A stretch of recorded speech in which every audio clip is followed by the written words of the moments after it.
Hello, everyone. Today, as part of Vadanya's Meet a Motivational Leader series, we had an excellent opportunity to meet an inspirational leader, Jay Prakash Narayan Garu. And I was so happy that I was able to welcome him. And it was an excellent session where we learned a lot in the session. What do you think, Sai, about the session? It was truly amazing and inspirational. We learned a lot. He is very well thought out. He's a great listener. He pays attention to what one is saying, and he loves interacting and motivating the next generation rather than just come and give a speech. So he really practices what he preaches. So truly amazing. Agreed. He walks the talks, and he's such a reformer, and he is a person with facts and data. That is the part of him which I really like, the fact that he's also a politician and a reformer and administrative person. So it was an excellent session, and we learned a lot. Like what we did, we can come out with 10 points, I think, right? I'm sure that when we start listing close to 10 or maybe slightly more than that, we covered so much of ground. For me, different areas close to 10 plus, but the depth of those each areas are much deeper. But you know what? Why don't we try listing them out? Why don't you start? Sure. I think the first point which comes to my brain is brain drain versus brain in the drain. And he excellently covered that point, not only in this session, and I also heard in his other sessions how he kind of elaborated by giving the facts again and why it is not a bad thing for the brain drain in India. So that's the first thing which came to my mind. Do you want to say the second one? Yeah, sure. For me, he also, when asked, laid out a clear and meaningful action plan for responsible citizenship. He kind of elaborated, but in a very succinct way. What does it mean for an individual? What does it mean for a not-for-profit like Vadaanya? I like the way that he presents, right? What does it mean for you? And one takeaway, hey, this is what you've been doing an amazing job, Vadaanya, but this is what you can continue to do. So that was a takeaway for me. Next, your turn. Yeah, the point, which was an excellent point and which applies to all the countries, but more so for India, is the educational reforms. And I can see how he mentioned like an example of how they did a survey of the students, and even 50% of the students couldn't read an analog clock and they were able to do only for the hour, but not with the minutes. So he gives again the facts and how he said how simple and effective reforms in the education can change the future of India and the position of India as a leader, because an educated citizen goes back to the responsible citizen, which you mentioned, the second point, is how much required to, especially in a democratic country like India, if every individual has the right education, not like the memorized way. And he also gave an example how the exams are conducted, where students are just memorizing, get the marks, getting the ranks, coming into the workforce, but not being a responsible citizen, whether it's an engineer, doctor, or teacher, and how it impacts the generations. And because a responsible teacher or a doctor can impact the next generations. And he gives an excellent example, as I mentioned, about the analog clock and how we can change the education so that each individual can understand the topic, try to analyze the topic, and try to apply it. And even it's not the question of getting engineering or degree, even a 10th standard passed person should be able to have the enough kind of common sense, or the buddhi is what he says in there, where his brain can think logically but not emotionally. And that's very much required for any decisions, whether it is individual decision making for the family, for the country, and as a result, how India can benefit by bringing out the education reforms, and how we as a Vadaanya organization can also play our part in bringing that reform. So over to you for the next point. Yeah, for me, the next one is teaching as a career. We asked a question that came from one of our Vadaanya participants is దేశ భవిష్యత్తు తరగతి గతులలో రూపుదిద్దుకుంటుంది అన్న గాంధీ గారి మాటలను ఎలా మనము సాకారం చేసుకోవాలి అన్న ప్రశ్నకు వారు అద్భుతంగా అంటారు. బతకలేని బడిపంతులు అన్న మాటలు ఈ కాలంలో అర్థం లేవు. ఎందుకంటే teachers are getting paid very decent, and even you can to some extent call a lucrative salary that is even comparable to a F-level scientist. So what it means is it is financially rewarding, but it is significantly gratifying to be a teacher. So the lesson learned and takeaway is motivate the next generation to take up teaching jobs, because they are taking these teaching jobs to realize a dream of nurturing, shaping a country's future. Because it's easy to say profound words like the country's future is being built, forms, taking shape in the classrooms of schools. But if you want to kind of shape that country's future, you should be that artist or shilpi in the class, taking those young minds and then channeling them, nurturing them to be those leaders of the future. Next.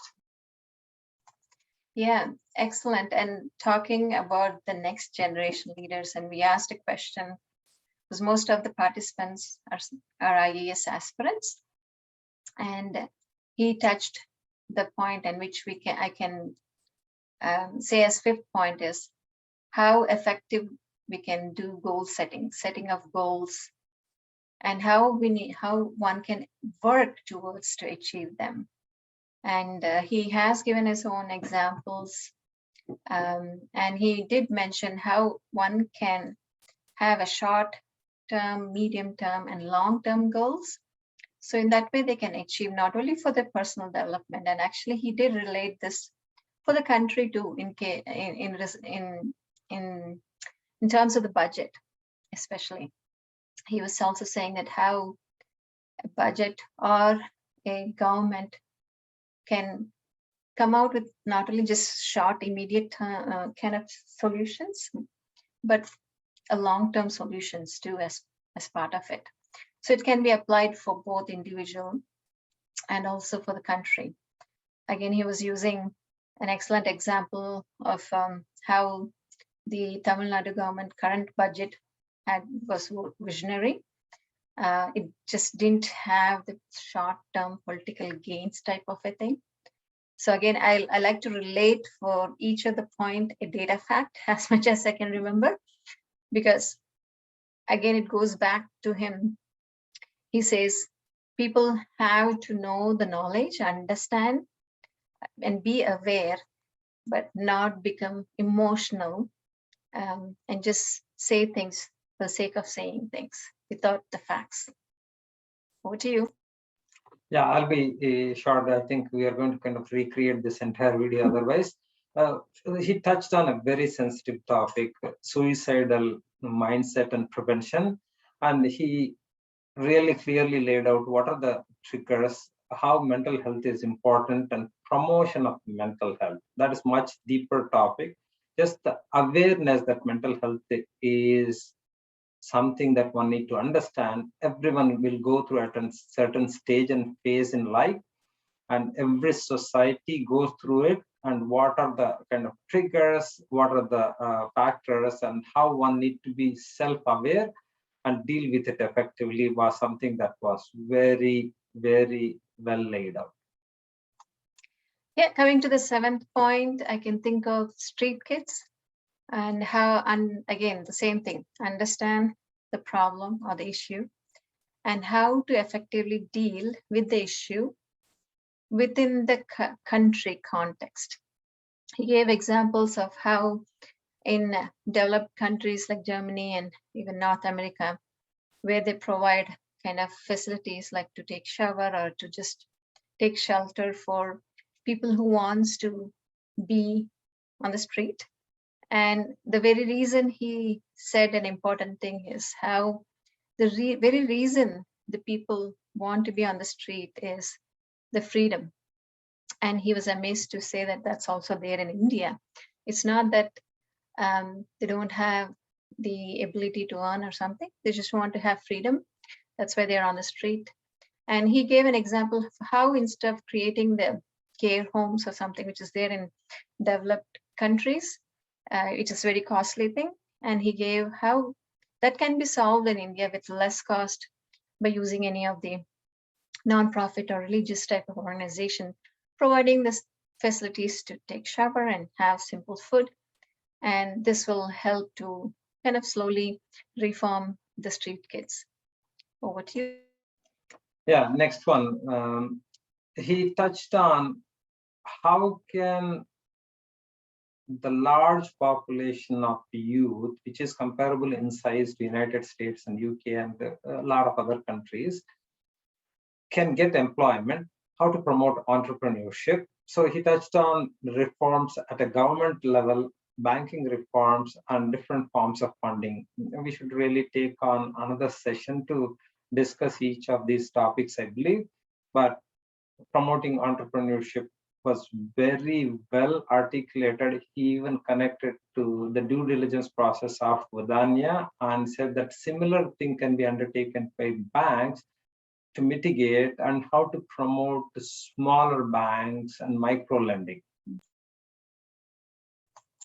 Yeah, and the 9th point I can think is of the farmers, basically. I mean, we spoke a lot about not only the suicide of it, and what are the issues the farmers are facing, especially the food storage, and what are the restrictions they are facing, how, because some of those kind of the items which are considered essential, they cannot, the government comes into the picture for everything.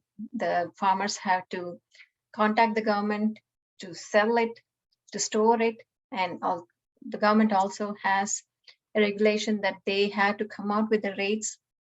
Farmers didn't have the opportunity of selling to other state where the rates are high, and how he has brought in the reforms to improve that. And now the farmers have the ability to sell in another states, and so they can get the right prices, and how they can store the food so in that way it's not wasted.